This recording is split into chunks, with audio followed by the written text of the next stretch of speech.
Bolsonaro será condenado, mas quem conterá o Supremo? Ninguém vai. Ninguém vai. Aí ele faz o textão, falando, analisando muitas coisas, para chegar na parte que tá na manchete, falando o seguinte: se no ato de revolta o Congresso tentar o impeachment de algum ministro, lá estará novamente o Supremo para dizer se o impeachment vale ou não. Já sabemos o resultado. Não vale. A temperatura da opinião pública vai subir a cada nova negação jurídica daquilo que os representantes do povo votam.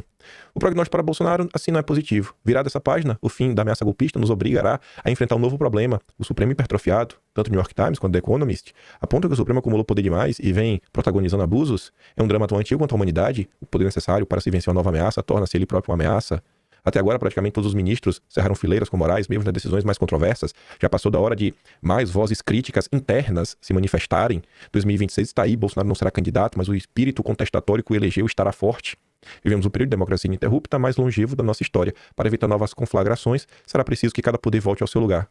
Eles estão falando isso daqui desde 2019. Pelo menos desde 2020. Sobre essas decisões controversas, heterodoxas, autocontenção. E até agora não aconteceu. Não vai acontecer. O Mário Sabino também comentou sobre isso. Deve ter ligado pro João Pinheiro. Fez um longo texto, maior do que o padrão dele. Julgamento de Bolsonaro. Quando acabar, o Supremo pulará o muro de volta. Aí ele pega aí a nota da Mônica Bergamo. Ele tem uma certa desavença, tanto ele como o Mainardi com a Mônica Bergamo. Ela não gostou também do antagonista. E vocês devem entender por que o antagonista era o braço de comunicação do lava-jatismo e trabalhava para queimar a imagem do Lula. Não que precisasse, né? A imagem do Lula de boa não tem nada. E Mônica Bergamo, como uma boa petista, né? Estava sempre do outro lado para defender Painho, mesmo de acusações corroboradas por fartas provas. Mas enfim... De tudo que foi publicado até agora sobre a prisão domiciliar de Bolsonaro, a notícia mais ridícula foi que ele poderia pular o muro para a casa do vizinho, que é da Mônica Bergamo. Bolsonaro não vai pular muro nenhum, até ser condenado e preso, obviamente, mas o Supremo, que o condenará e o prenderá, já pulou um muro bem mais alto, o que deveria separá-lo dos outros poderes. Nestes dias pré-julgamento, os jornais especularam sobre dois aspectos: onde Bolsonaro vai ficar preso e qual será o tamanho da cana que ele vai pegar. E ele já começa a criticar a classe jornalística, que só está preocupada com essas bobagens. Bolsonaro será encarcerado na Papuda, em uma sala dos suplentes da Polícia Federal ou em um quartel? Será que seus advogados conseguirão que Bolsonaro permaneça em prisão domiciliar por causa dos problemas de saúde? Não, Bolsonaro, saúde, está perfeito. Vamos falar, é capaz de chegar alguém para você amanhã e falar que Bolsonaro nunca soluçou na vida dele. É capaz do pessoal falar que Bolsonaro nunca tomou uma facada. A imprensa, a Globo? Do ponto de vista isonômico, ele deveria ter o mesmo tratamento do seu antecessor no Palácio do Planalto e ser trancafiado na sala da PF, mas não é assim que acontece, né? Mas como Bolsonaro inspira os sentimentos mais primitivos nos seus algozes, talvez ele passe uma temporada na Papuda. Por quê? Porque esse é o Brasil de Lula, é pura perseguição. Aí fala da pena, 43 anos, pode aumentar, não pode, o que está sendo discutido na imprensa, para depois ele falar. Essas questões vêm monopolizando a atenção dos jornalistas encarregados de cobrir o julgamento histórico, né, super histórico, aquele que vai dar exemplo aos demais golpistas, curar a nação das suas feridas, endereçá-la a um futuro de paz e harmonia. Conversa mole.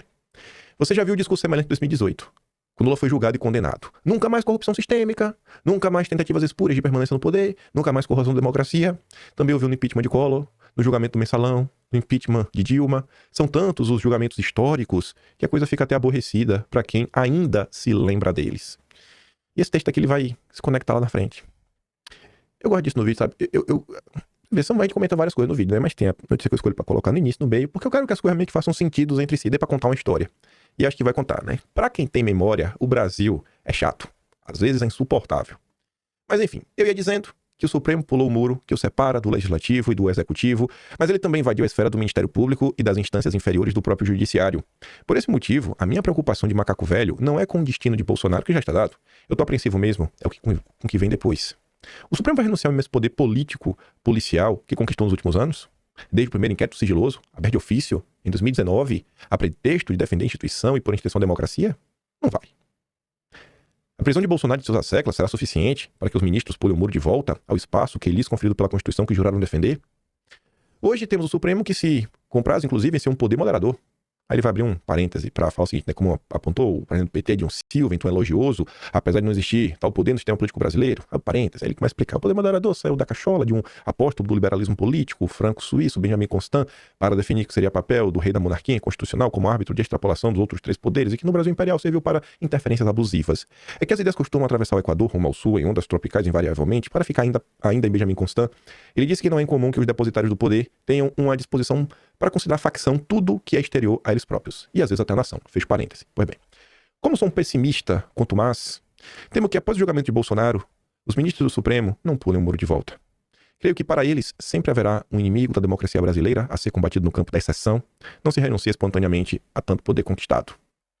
E não é difícil entender por que o Mário Sabino pensa dessa forma. Acho que vocês também concordam com ele.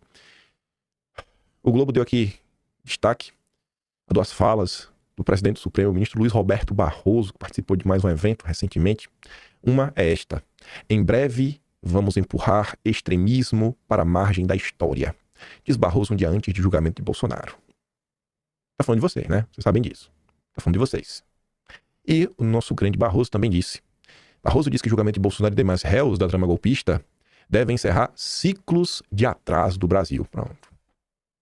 Agora o Brasil vai avançar, vai ganhar dinheiro, tudo atrás, ficou lá para trás. Ele tá vindo com a iluminação, com a luz, é um iluminado, é um iluminista. Em reunião de unidade jurídica, Barroso disse que o processo provoca desconforto, mas é uma necessidade institucional. Tu acha que vai pular o muro? Ou tu é pessimista como Mário Sabino?